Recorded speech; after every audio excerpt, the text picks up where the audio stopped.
mmadụ asaa sitere n'ụlọ ọrụ Bayelsa State Investment Promotion Agency BIPA bịara na Anambra State maka ọgbakọ njem abalị atọ ịmụta ihe site n'aka Anambra State Investment Promotion and Protection Agency ANSIPA.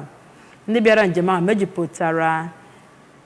Executive Assistant nye Bayelsa State Governor n'ihe gbasara iwu na nhazi amụma Dr. Patterson Ogon, Director General Bayelsa State Investment Promotion Agency, nakwa nnukwu onye odeakwụkwọ ministri na-ahụ maka ịtụ mgbere Nwada Patience Aba n'imerime ndị ọzọ welitere isi bụ ndị enyemaka nyegara SSG Bayelsa State nakwa onye Technical Aid nye Director General nke Bayelsa State Investment Promotion Agency. Gere akụkọ ahụ n'uju.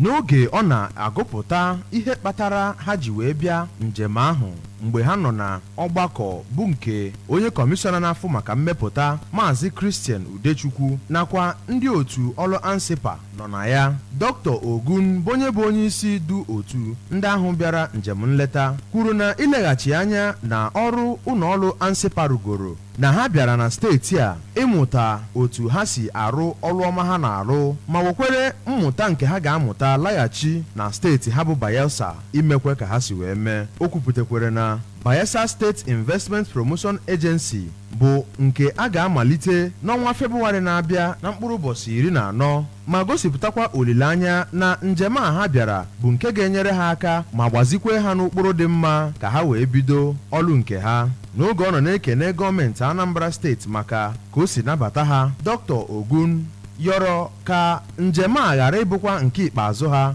n'ihi na ha ga na-abịakwa ugboro ka ha wee mụtacha ihe ha chọrọ ịmụta tupu ha amalite ọrụ nke ha. N'oge ọ na-anabata ndị ọbịa ahụ, onye Managing Director nakwa Chief Executive Officer n'ụlọ ọrụ ANSIPA bụ Maazị Mark Okoye nọrọ mee ka ha mata na amụma Gọvanọ Chukwuma Soludo bụ iji tụgharịa steeti a ka ọ bụrụ steeti na-emepụta ihe ma kwezie na ụlọ ọrụ ya bụ nke a ga-agbanwe aha ya n'ọdịnihu ka ha zabazie Anambra State Development and Investment Corporation ADIC, bụ nke o kwuru na ọ gbadoro ụkwụ na ọrụ ha ga na-alụ iji wee mee ka amụma gọọmenti steeti a bịa na mmezu. Onye kọmishọna afọ maka mmepụta na steeti a bụ Maazị Udechukwu kwuru na steeti a bụ nke dị njikere ịtụgharị obibi ndụ ndị mmadụ na steeti a site n'imepụta ihe n'ụlọ makwazi lee ya na mba ofesi ka o wee nyere aka mụtakwara steeti a nụwa ego pụrụ iche. Otu ahụ bụ nke nọkwara na njem ahụ